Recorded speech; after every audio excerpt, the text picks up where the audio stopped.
every day of my life. And with that, I give you Lori.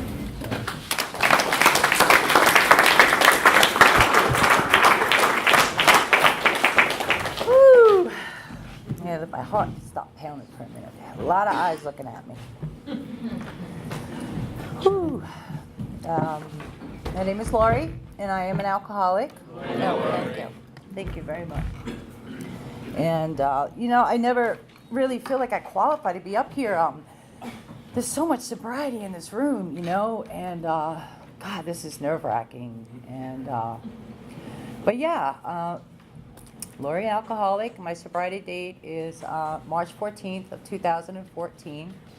I have a home group. It's 7 Lakes into Action.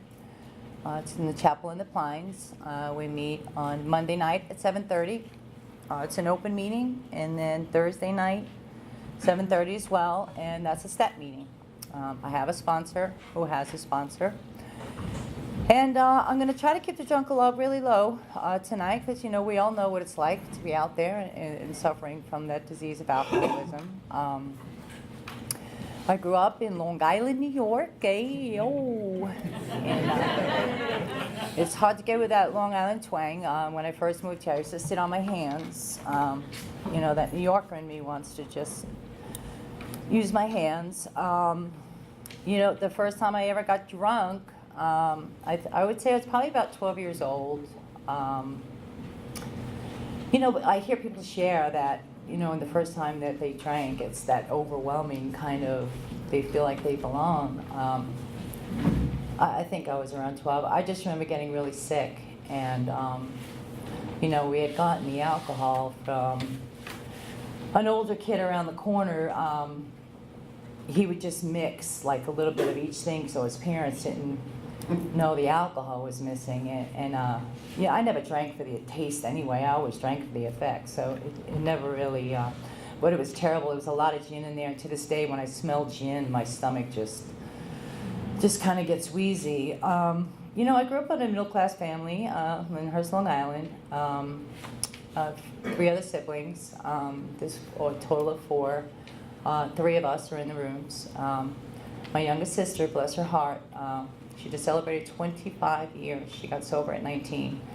And, that's huge. My brother, he died at 27 years of sobriety. It was non-alcohol related. He had a brain tumor, but he died sober. My oldest sister, I swear she has the isms, but not with the drink. But anyway, I'm here to tell my story. My first AA meeting is, I went with my sister. We were living in New York, and she had gone to a bad area in New York, and she was assaulted and robbed, and she was beat up pretty bad, and she had black eyes and she couldn't see, so she asked if I would drive her to a meeting, and I did, and I remember her breaking down and crying, and I remember saying, this what a nice place, these people are all, excuse me, my mouth gets really dry when I get nervous. These people are all very nice, but I always compared myself to my siblings, which just kept me out there longer. I never did some of the things that she had done, and so that was my first AA meeting that I had gone to. My father was an alcoholic as well. He come from a long line of alcoholics, like most of us. He did get sober when I was in high school. I'm not very good with dates. Some people can get up there and just name years, and that's not me. And I was in high school, and he had gotten sober. And my older sister, my older brother, got the brunt of my dad's alcoholism. I can remember certain things, like getting woken up in the middle of the night by my mom saying, we've got to go, Dad's coming home and he's sick. And I thought it was cool going out, 2 in the morning in my PJs, going to sleep at a friend's. Today now, I know she was just sparing us, of seeing seeing some of my father's actions. But yeah, I think that's what kept me out there, was the comparing. The first time for me, drinking, I always wore that mask. I hear people say that, drinking changed them, if you would. And for me, it's the best way to describe it is like seeing your family at the table and you being outside the window and knowing your family's inside, but like you would just be sitting out here, like your nose pushed against the window. That's kind of how I felt. I had this family I just never really felt a part of. When I get older, and I started to become a woman, I guess you could say, and that's where the manipulation came in, and I would use it to my advantage. Growing up in Long Island, it was very easy to, you had the Hamptons. You just jumped on a boat, you're in the Hamptons. Get on the subway, you're in Manhattan, and the drinking age was. I always missed it by like a year, but it never stopped me, from getting into bars, and I did that, and relationships. For me, I talk about this often because I think it's a part of my story. I always, a year tops was the relationship that I would have, boyfriend, wives, or whatever, and because I love that euphoria. When you first meet someone and it's like, oh, and you just always around, oh, you can't take your hands off each other, and that was a high for me, and I realize now that. I look at my patterns today, and it was a year, and then I'd be off to the next person, and the longest relationship I had, it was probably about 5 years, and his name was Mike, and he lived in Belmore, and it was 5 years with him, and I think that was because that's when another substance got introduced to me, and he was very active in it, so I had access to it 24/7.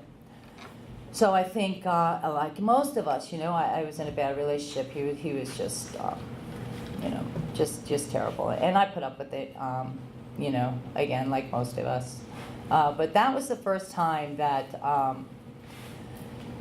my alcoholism and other use was affecting me physically. I had never gotten into any trouble. I always stayed under the radar, and I always compared myself again to my siblings because they got in trouble really young, and so for the first time it started to affect me, physically, and I can remember waking up and just that sick feeling in your stomach, and then just it's the shakes, and then I would drink that beer and I would go down like broken glass, and he lived in Belmore on the water, and I didn't want him to see me getting sick because then I knew he would not allow me to carry on my activities. So I would sneak out the back door and just the first one I would throw up, and then the second one would go down, just that foam. You all know what I'm talking about, and then finally I was able to hold one down, and I was okay for a little while. And one day I just said to myself, God, what am I doing? This is. But again, I never got into any trouble. I was one of those functioning alcoholics, if there's even a word for that. I always made it to work, and anyway, I knew there was something wrong. So my mom had gotten sick at the time. She died of cancer, and. So when she got sick, I said, that's it, I'm moving back home. And I moved back home, and I was staying with my mom, and I said, all right, I'm going to give this AA thing a shot, because I saw that it worked, for my sisters and my brother. And so I started going to meetings, and I had no boyfriend for the first time ever that I can remember. I've always had a, what do we call them, hostage? I've always had a hostage, and so I went home and I went to AA, and I want to say I had a couple of months in, and I got better. I got better. Maybe it was just adolescent drinking. I love that, adolescent drinking. Maybe it was just the other substance, maybe as long as I stay away from that other substance. So once I started feeling better, I went right back out. And, it was just like, I was at home, and again, I didn't have a boyfriend, and I put on a little black dress, and I went to a bar, and I met my husband, I went to a bar like 3 or 4 towns from where I lived because, I didn't want to, people knew me, so I figured I'd meet this guy, and I did, and, it was funny too because when we first met, he was still married, and I didn't know that, but he worked. He worked for the phone company, and there was no pagers or there's no cell phones back then.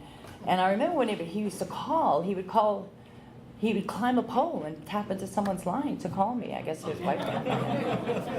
And I wondered why, it was always a different number. And one day someone even picked up the phone and he's like, hang up. And I was like, okay, this is weird. But he wound up telling me the truth that, that he was married. And so I'm like, okay, this is perfect. I'm 30 now. And, it's time. It's time to get married and have a baby. And, that's just the way life goes. And so I did just that, We met 6 months later, I think, 6 or 8 months later, we were married. And, it was that quick. We were drinking again and doing other substances at that time as well. And, then I got pregnant.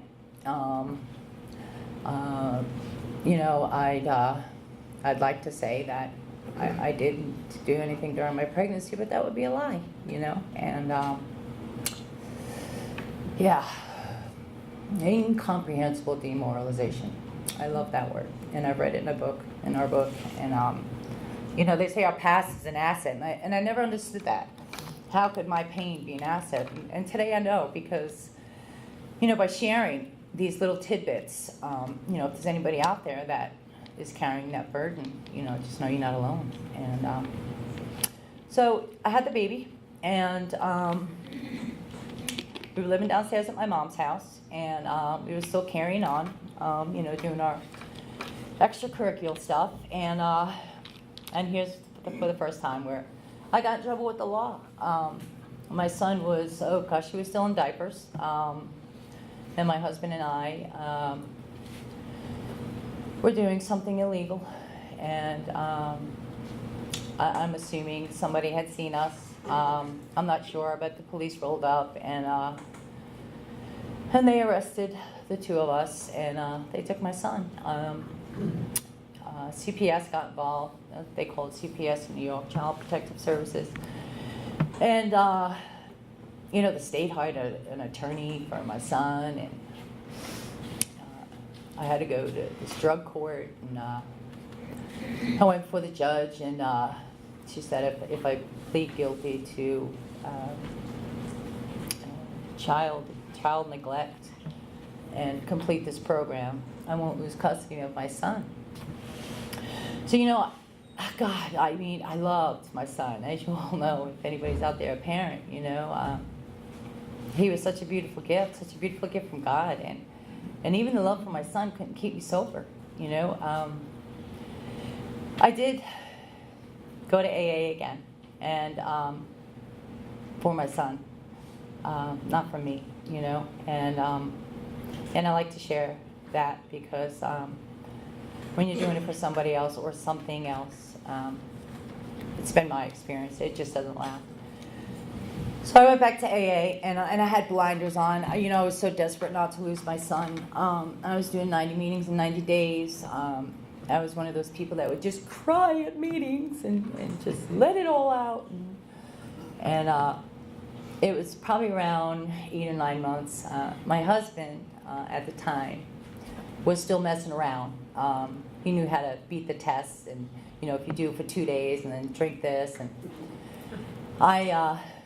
I had shared about it at my intensive outpatient that I had to go to.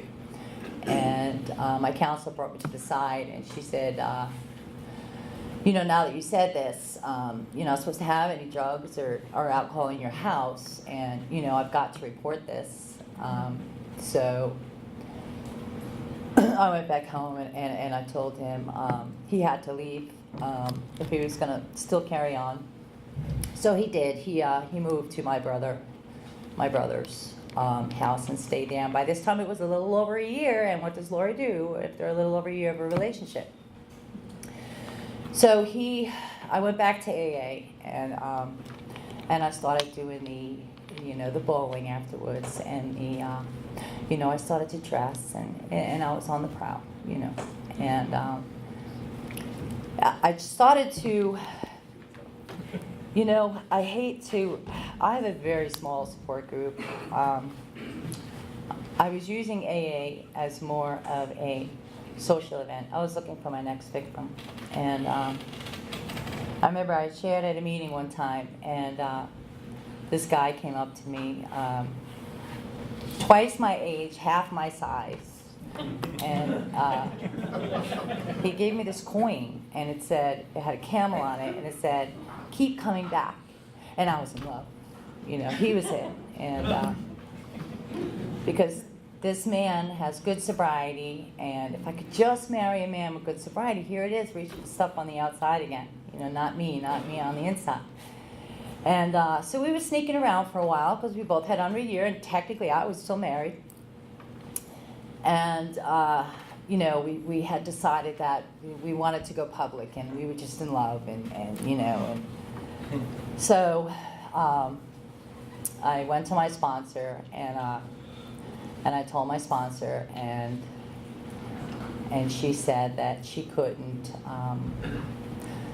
she couldn't see the train, she couldn't be there when the train wrecked. So I thanked her for her time, and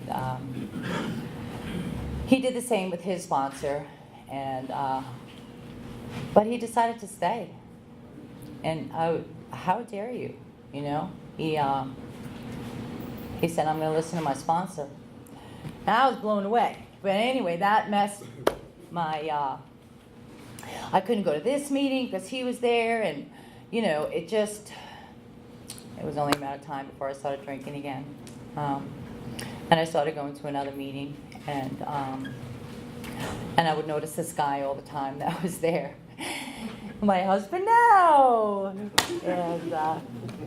he always had these 3 boys with him. Wherever he went, he had these 3 boys, and he just had the cutest smile. And I started going to meetings where he was. You know how we operate, and walking by with good perfume on. You know how we operate, and that manipulation, which I still use today. I catch myself doing it all the time. And we did get together, but there was something about seeing him with the boys and stuff. It just spoke character, a lot of character for him. And then I met Tom, and we started dating, and it was only a matter of time. And we both had gone out, and we both were drinking again. But this time we had moved in. I share sometimes. It's like I was in a blackout, and then I come awake and I have 4 kids, and I'm like, where did all these kids come from? But that's just how it was, And so we wanted to get a fresh start, and we moved to Virginia, Tom and I, and we bought a house, and we had all the kids with us, and things were good for a little while, until that other substance came into our life again, and things weren't good there, as we all know. And by this point, the day drinking had started. The kids would get up and go to school, go to do the school thing, and then I'd be home house cleaning, and I'd be drinking all day. And sometimes the kids would come home and I'd be passed out. You would never know, where it would be like for me. I remember one day my son came home from school, and I was having some kind of mental breakdown, or I don't know. I was going to go back to AA, and my son said, "Did you call those people?" He was like 6 or 7 at the time, and I called someone. I wasn't a drunk or sober, but I knew AA worked, and they were at my house, and they were trying to get me into a detox, and I don't know why I didn't get in. My memory's not, again, what it used to be, but I finally passed out, and and I came to, and there's my son sitting at the edge of his bed, sitting at the edge of my bed with this teddy bear on me, and it's his boo-boo bear, and he hopes it makes me better, and just things like that, incomprehensible demoralization. That when I first read that in the book, that was me. We're not bad people trying to get good. We're sick people trying to get well. And that helps me. That helps me a lot. Okay, so after that, I went to Virginia Beach. I got sober again for a year. So I had a year, maybe 2 or 3 times, but I kept getting better. I kept graduating, and Virginia Beach, I got another year, and then I remember Tom still being active, and I remember him saying to me one time, "I liked you better when you drank," and he had lost his drinking buddy as well. So we're at dinner one night, and I had a glass of wine, and I was off to the races, but once again. By this time, the other substance wasn't really taking over our lives, and it was during that bad time, the recession wasn't good, and we wound up selling the house and moving to North Carolina with his mother-in-law, 3 kids and 2 dogs in the house. That was fun. We walked away from the house, and I moved back in there, and same thing. We were still kind of messing around, and by this point, my life was I was just disgusted, and I was driving in the car one day, and that comes over the radio. If you or a loved one has a problem with alcohol, and call this number, and because I knew when I was back at my mother-in-law's house, I couldn't carry on the way I was, so I would try to stop drinking. I would say, "All right, tomorrow I'm not going to drink," and then I'd wake up in the morning and that oh my God feeling, and then just one beer and then I would get that one beer down, and okay, and then maybe one more. You know how it works, guys. You know how it works. And I'd be drunk again. I couldn't get 24 hours sober. So I was driving in the car, and it came over the radio. If you or a loved one needs help, so I called for my husband. Not for me. Just to check it out, find out what it was all about, because I knew I couldn't get the 24 hours in. And I was calling for my husband, and so what do you have to do, and how do you get there? And she mentioned horseback riding on the beach and acupuncture, and I said, "Oh well, hell, I could use that vacation." She said, "Have your husband call tomorrow, and we'll make arrangements." So I called her the next day after discussing with my husband that I was going to go to treatment, and I called the next day and I said, "By the way, it's for me." And she said, "Honey, if I haven't heard that a million times, I knew it was for you." And next thing you know, I was on the plane. My older son, Michael, had drove me to the airport, and I was drinking the whole time, getting there. And there was a layover, so I drank at the other bar, and then I got to the treatment center, and I lied about how much I drank. And there's something about being in the air in the plane and alcohol, and they gave me the normal dosage. I wound up in the emergency room that night. I don't remember much. They had given me these pills. I fell asleep. I wet myself, and then yeah. And I remember them waking me up to say, "Lori, you got to get some fluid in you." And I remember sitting up, and then just boom. I don't know what happened, but I woke up. I was connected to all sorts of things in the hospital. So I did the 28 days there, and I came home. Let me speed this up a little. And I came home, and I started my journey here. I wound up staying there about 36 days, and I came here. This was the first meeting I came to, and I raised my hand, and I said, "I'm Lori, I'm an alcoholic. I just got out of a treatment center, and I need a sponsor." And I started working the steps, going to meetings every day, and I started to feel a little better. And then, I'd come to meetings because, everything's so, when you first get sober, like every little problem is just like, oh my God, And so I would come here, and I don't even remember what I was complaining about, but I would just be like, oh, I cried. Anybody who knows me, I cried my entire first year. Every time I opened my mouth, I cried. But it's what I needed to do. So I was crying about some story, like all these wise people in the room, they're going to tell me what to do. They're going to tell me how to fix this one situation that I'm sharing about. And I'd keep coming back. You're right where you're supposed to be. And that would drive me absolutely crazy. But, today that I know that is true. It does. Sometimes there is no immediate answers to our situations. It just takes time. It just takes time, for your head to clear.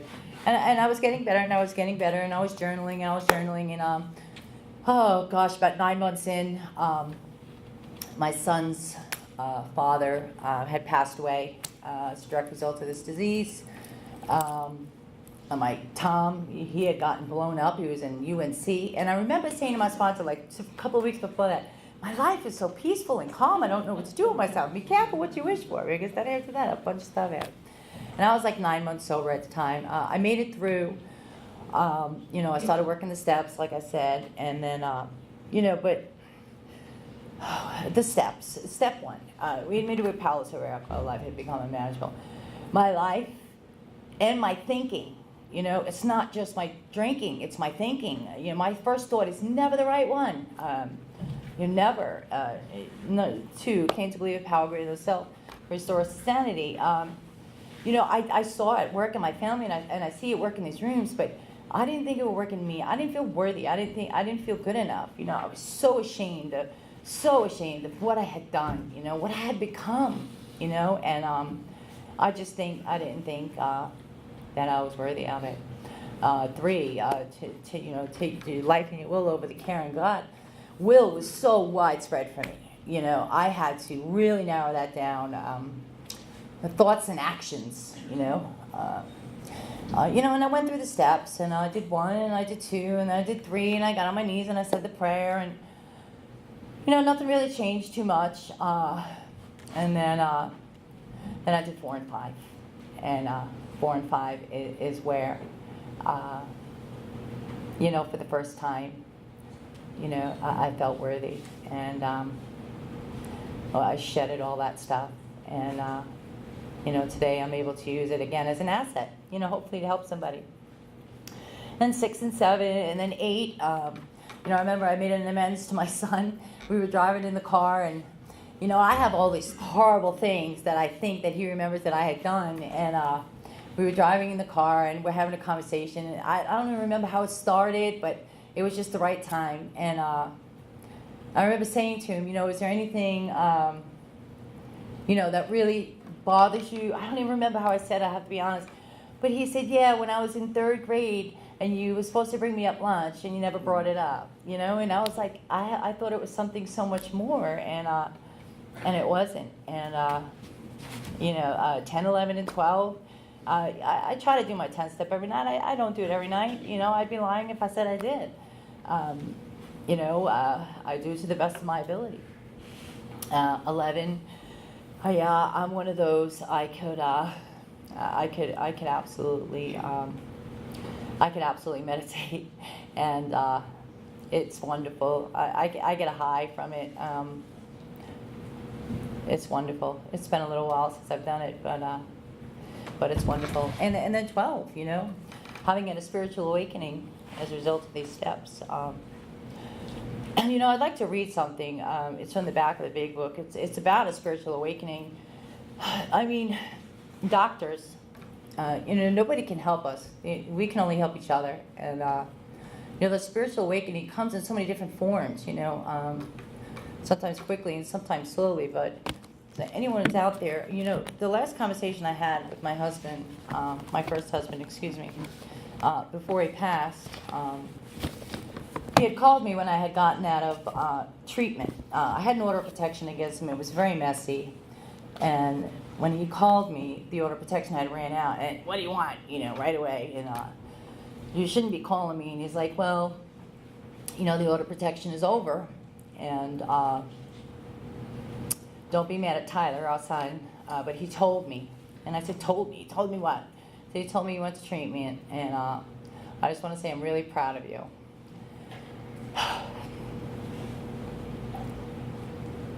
And I was like, thanks, And then I said, why don't you, give it a shot again? Because he was doing AA. And he said, I just can't get the God thing. And that's when we had a civil conversation.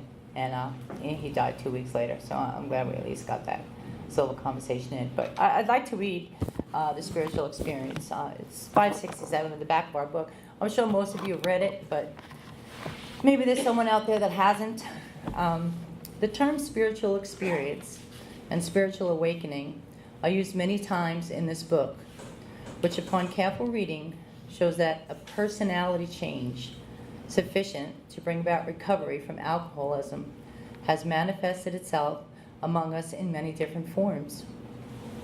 Yet it is true that our first printing gave many readers the impression that these personality changes or religious experiences must be in the nature of sudden or spectacular upheavals. Happily for everyone, this conclusion is erroneous. In the first few chapters, a number of sudden revolutionary changes are described. Though it was not our intent to create such an impression, many alcoholics have nevertheless concluded that in order to recover, they must require an immediate and overwhelming God consciousness, followed at once by a vast change, feeling and outlook. Among our rapidly growing memberships of thousands of alcoholics, such transformations, though frequent, were by no means the rule. Most of our experience are what psychologist William James calls the educational variety, because they develop slowly over a period of time. Quite often, our friends of the newcomer are aware of the difference long before he is himself. He finally realizes that he has undergone a profound alteration in his reaction to life. I love that. Alteration to his reaction to life. That such a change could have hardly been brought about by himself alone. So anyone out there that's struggling with that spiritual experience, read it. I love it. It really helps me to, I've had both. I really have. I've had moments of burning bushes, if you would. On my fourth and fifth step, I thought I was going to walk on water, just don't quit before that miracle happens, the tools. Sometimes I feel like I talk at bumper stickers, but they work, things I must experience. That old cliche, when you're feeling down, call another alcoholic. I'm like, this is ridiculous. How is that going to make me feel better? But I kept an open mind, and I tried it one day. Getting out of self, you in exchange for me. Getting out of self. And I called, and how was your day? And by the time I got off the phone, I was like, wait a minute, I was mad at something. And I'm looking for it to pick it back up, and I'm like, wait, that's the whole point, Lori. I had to experience each tool. Thank God for the pain. Thank God for the pain, because that is what really drives me to seek. To seek. My higher power today is my everything. I am hopelessly in love with him, and I thank him every day. I thank him every day for all the blessings. And the most recent blessing is my husband joining us a year ago today. And I look back on my journal, and there was one time, a little over 2 years sober, and I remember telling my sponsor, because he was drinking, and my sobriety comes first, and anything that gets in the way of my sobriety, and I get it, Lori, I get it. Just try some Al-Anon first, and I did, and I'm like, this is bullcrap. Now I'm going to AA and Al-Anon. He's the one who's sick, But I did it. And through Al-Anon is where I learned compassion. And that's one of those things where, sometimes there is no immediate answer. And he just came home one day and he said he wanted to stop. And there was a friend of ours that came by the shop who was in the rooms. And he said, when you're ready, give me a call. And he did. And here we are today. And, it's just such a blessing. It's such a blessing. And, today my life is filled with such joy. And it's all just from coming here. It's from keeping an open mind, and using those tools. And there's one more thing, and I'm going to close. I spoke long enough. I love this. I don't know if anybody's ever heard this, but it's called Why We Were Chosen. I kind of paraphrased it because it's a long prayer. But this, I just love. It's a lot of step 12 in here, and I'd like to read it. Why we were chosen. God in his wisdom selected this group of men and women to be preservers of his goodness. In selecting them through whom to bring about the phenomenon, he went not to the proud, the mighty, the famous, or the brilliant, not to scientists or statesmen. He went instead to the humble, to the sick, to the unfortunate. He went right to the drunkard, the so-called weakling of the world. He might have said the following words to us. Onto your weak and feeble hands I have entrusted a power beyond estimate. Not even my priests nor ministers have I given this gift of healing other alcoholics, which I have entrusted in you. It must be used unselfishly. It carries with it grave responsibilities. No day too long, no demands upon your time too urgent, no case too pitiful. Personal criticism you must expect. Lack of appreciation will be common. Your motives will be misjudged. You are selected because you have been the outcasts of the world, and your long experience as drunkards has made or should make you humble alert to hear the cries of distress coming from lonely hearts of alcoholics everywhere. I love that. And we were chosen. People get up here and say, I'm a grateful alcoholic. Oh, I couldn't stand that at first. Today I know. I'm kind of running out of things to say. But I made it. I did it. This is hard. But with that, I'll close. Thanks.